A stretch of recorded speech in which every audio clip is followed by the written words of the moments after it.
La noche del 29 de febrero de 1940, en el Ambassador Hotel de Los Ángeles, se celebraba la 12ª entrega de los premios Oscar. Era una noche de glamour, de aplausos, de sueños cumplidos. Y en esa sala llena de las mayores estrellas del cine americano, había una mesa apartada, colocada deliberadamente cerca de la pared del fondo. En esa mesa, sola entre tanta celebración, estaba sentada la mujer que esa noche iba a hacer historia.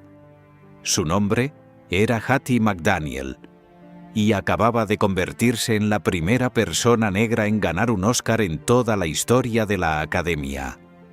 El problema era que el hotel donde se celebraba la ceremonia tenía una política de segregación racial. Hattie McDaniel solo había podido entrar porque los productores de Lo que el viento se lleva negociaron personalmente su acceso. Le permitieron asistir, pero la sentaron en una mesa segregada, apartada del resto del elenco de la película que le había dado el premio. Clark Gable, Vivien Leigh, los productores, el director, todos juntos. Hattie McDaniel, sola con su acompañante, en la mesa del rincón. Esa imagen lo resume todo. Bienvenidos a la historia que Hollywood nunca quiso contar. Para entender lo que vivieron los actores negros en la era dorada de Hollywood, hay que entender primero la arquitectura del racismo institucional en Estados Unidos durante esa época. Las leyes Jim Crow, vigentes desde finales del siglo XIX hasta los años 60, establecían la segregación racial como norma legal en gran parte del país. Espacios separados, entradas separadas, escuelas separadas, hoteles separados, restaurantes separados, bebederos separados. Hollywood no era el sur profundo geográficamente, pero era el sur profundo culturalmente. Los estudios habían construido su industria sobre una imagen de América que excluía sistemáticamente a los negros o los incluía únicamente en roles diseñados para reforzar los estereotipos que justificaban su exclusión. El sirviente fiel, la mamá gorda y cómica, el salvaje, el criminal. Arquetipos que el cine reproducía millones de veces hasta que se convertían en la única imagen posible. Y los actores negros que querían trabajar en ese sistema tenían que elegir entre aceptar esos roles o no trabajar. No había una tercera opción. No en Hollywood. No entonces.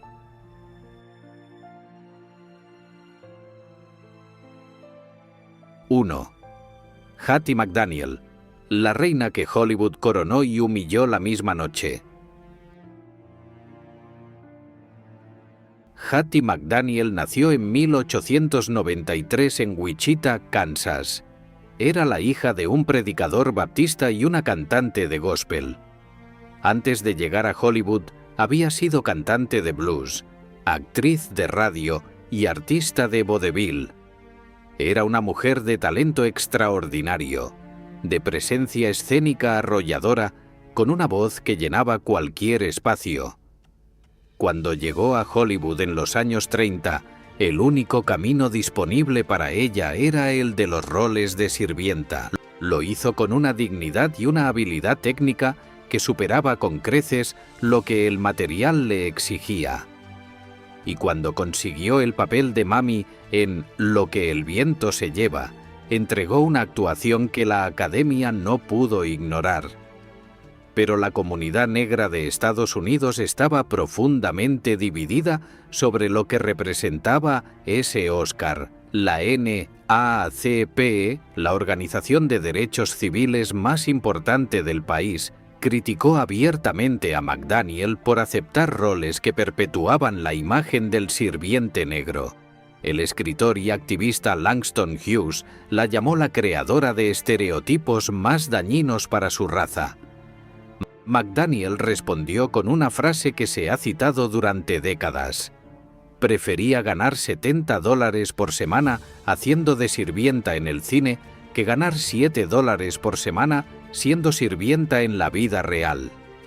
Era una respuesta pragmática a un sistema que no le ofrecía alternativa. Y contenía toda la tragedia de su situación en una sola oración. Cuando murió en 1952, Hattie McDaniel pidió ser enterrada en el cementerio de Hollywood Forever. Su solicitud fue rechazada porque el cementerio tenía política de segregación racial. Una de las actrices más premiadas de Hollywood no pudo ser enterrada en el cementerio de su industria por el color de su piel. Décadas después, el cementerio le erigió un monumento conmemorativo. Un gesto tardío para una deuda que nunca podrá saldarse completamente.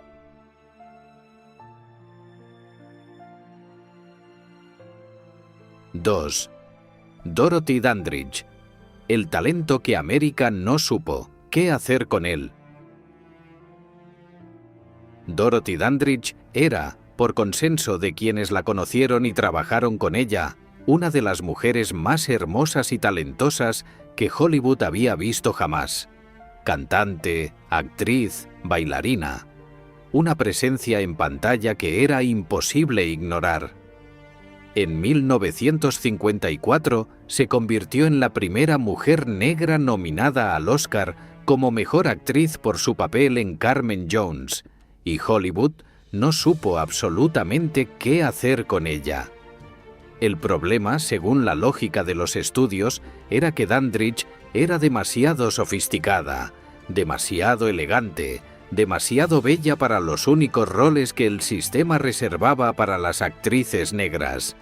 No encajaba en el arquetipo de la sirvienta, pero tampoco podía ser la protagonista romántica del cine americano convencional, porque las audiencias blancas del sur del país no aceptarían ver a una mujer negra en ese rol.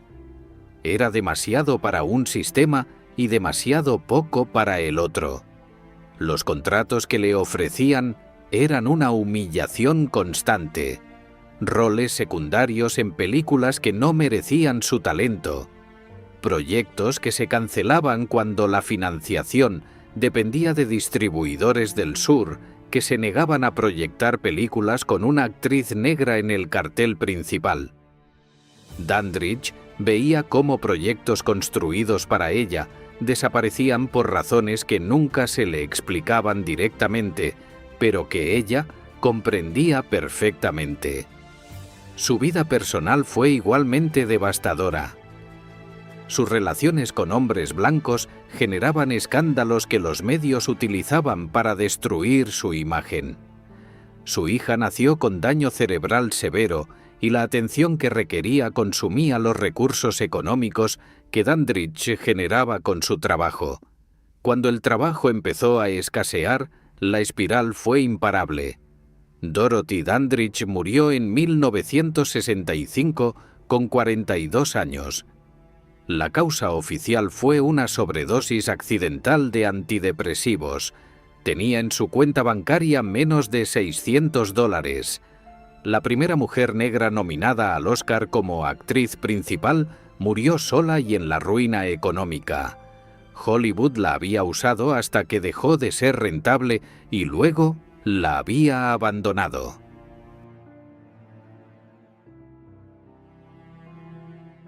III.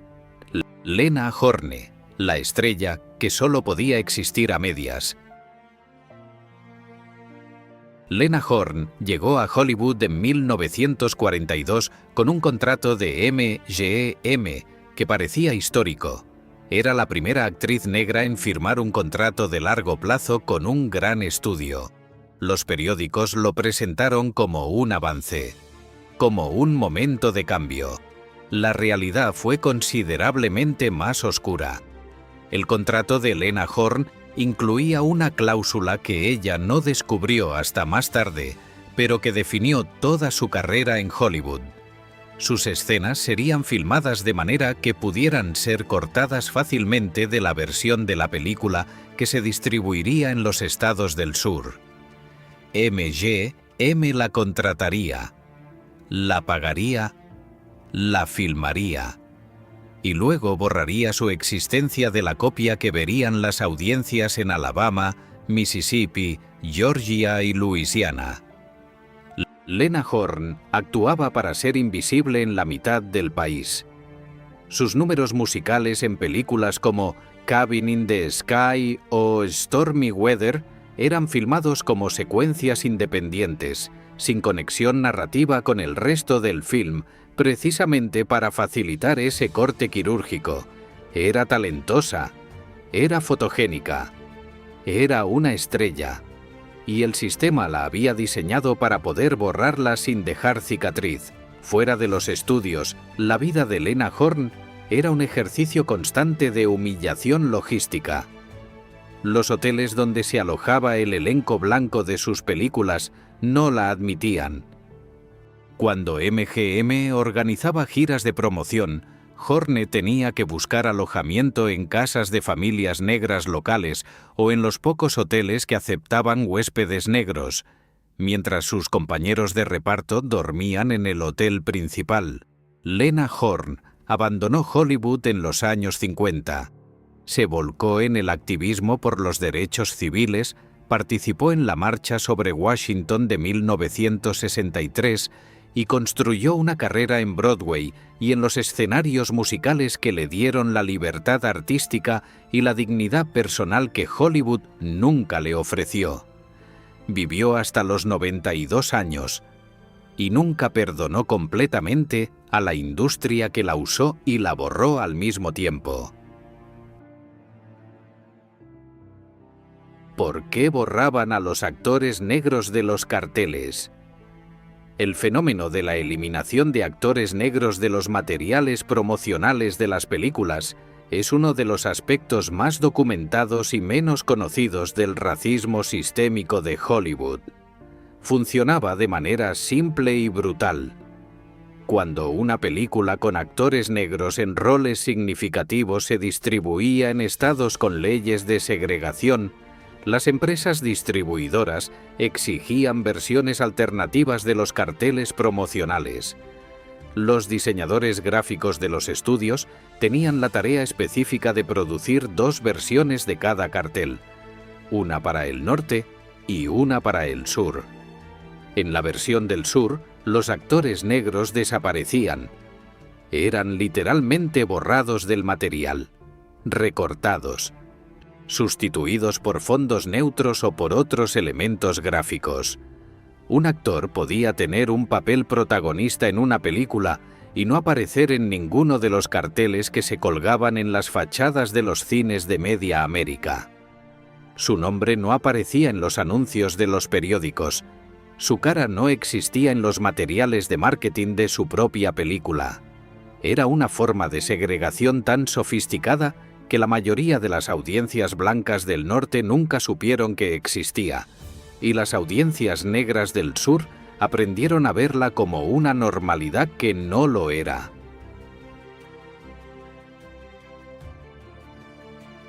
¡4!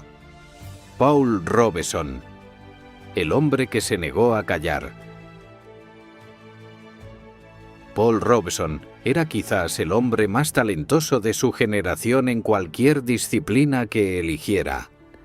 Abogado titulado por Columbia, jugador de fútbol americano de nivel profesional, cantante de ópera y de spirituals negros con una voz de bajo que los críticos musicales europeos describían como única en el mundo, actor de teatro y cine de primera magnitud, activista político sin miedo. Y fue destruido de manera tan sistemática y completa que durante décadas su nombre prácticamente desapareció de la historia cultural americana. Robeson había protagonizado Otelo en Broadway con una aclamación crítica sin precedentes. Había actuado en el West End de Londres. Había grabado discos que se vendían en todo el mundo. En los años 30 y 40 era una figura de reconocimiento internacional que pocos artistas americanos de cualquier raza podían igualar. Pero Robeson tenía opiniones políticas que el sistema no podía tolerar. Era abiertamente antifascista. Había visitado la Unión Soviética y había hablado positivamente de lo que vio allí. En la época del macartismo y la paranoia anticomunista, esas posiciones eran suficientes para convertirte en objetivo. El Departamento de Estado le retiró el pasaporte en 1950. Sin pasaporte no podía actuar en Europa, donde su carrera era internacionalmente respetada. El FBI lo vigiló durante décadas. Las empresas discográficas cancelaron sus contratos. Los teatros que lo habían contratado recibieron presión para cancelar sus actuaciones. Paul Robeson fue borrado, no de los carteles de cine, de la historia misma. Durante décadas, su nombre fue omitido de los libros de texto, de los documentales sobre la historia del teatro americano, de los registros culturales de una época en la que había sido una de sus figuras más brillantes. Murió en 1976, después de años de enfermedad y aislamiento. El hombre que había llenado teatros en 3 continentes pasó sus últimos años en una habitación, casi olvidado por la industria y el país al que había dado tanto.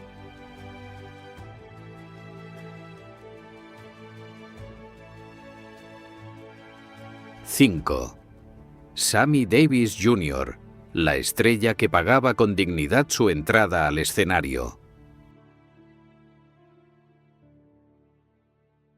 Sammy Davis Jr. era, por reconocimiento prácticamente universal de sus contemporáneos, el entertainer más completo de su generación. Cantante, bailarín, actor, cómico, músico multiinstrumentista. Frank Sinatra, que no era generoso con los elogios hacia otros artistas, lo llamó públicamente el mayor entertainer del mundo. Y Sammy Davis Jr. tenía que entrar por la puerta de servicio de los casinos de Las Vegas donde actuaba. El Rat Pack, el grupo de amigos y colaboradores que incluía a Sinatra, Dean Martin, Peter Lawford y Joey Bishop, actuaba regularmente en el Sands Hotel de Las Vegas en los años 50 y 60. Sus actuaciones eran un fenómeno cultural. Las entradas se agotaban semanas antes.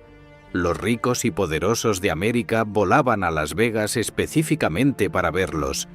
Y cuando terminaba el espectáculo, Sammy Davis Jr. no podía quedarse en el hotel donde acababa de actuar. Las Vegas tenía una política de segregación racial que se aplicaba incluso a las mayores estrellas del entretenimiento americano. Davis tenía que cruzar la ciudad para alojarse en los moteles del lado negro de Las Vegas, en un área que los residentes llamaban The West Side. Sinatra, que tenía una relación genuinamente fraternal con Davis, presionó repetidamente a los propietarios del Sands para que cambiaran su política. En algunos momentos consiguió excepciones individuales, pero el sistema era más grande que la amistad de Frank Sinatra.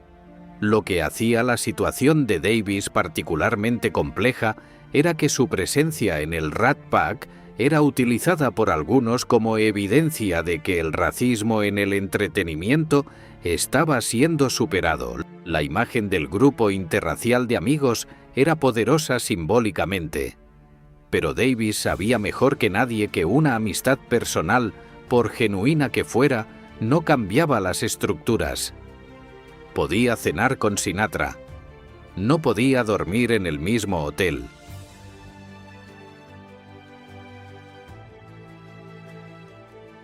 El legado de una industria que tardó demasiado.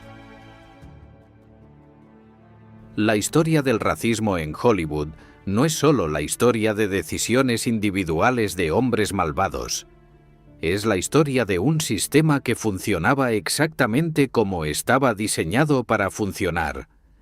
Un sistema que necesitaba la exclusión para mantener su estructura de poder, que necesitaba los estereotipos para justificar la exclusión, y que necesitaba el silencio para perpetuar los estereotipos. Hattie McDaniel ganó un Oscar y no pudo ser enterrada en el cementerio de su industria. Dorothy Dandridge fue nominada al Oscar y murió con menos de $600 en el banco. Lena Horne fue contratada para ser borrada. Paul Robeson fue uno de los artistas más grandes de su siglo y fue eliminado de la historia. Sammy Davis Jr. actuaba para audiencias que pagaban fortunas por verlo y dormía en moteles del otro lado de la ciudad. Estas no son anomalías, son el sistema funcionando. La industria que vendió al mundo la imagen de América como tierra de oportunidad y libertad construyó esa imagen sobre la exclusión sistemática de millones de personas. Lo hizo conscientemente. Lo hizo durante décadas. Y lo hizo mientras miraba a la cámara y sonreía. Recordar estas historias no es un ejercicio de culpa histórica. Es un acto de honestidad sobre lo que el entretenimiento ha sido, sobre las deudas que todavía existen y sobre el trabajo que queda por hacer para que el arte sea verdaderamente de todos. Hollywood les debe mucho más que un monumento tardío y una disculpa institucional. Les debe la verdad. Y esa verdad empieza por contarla.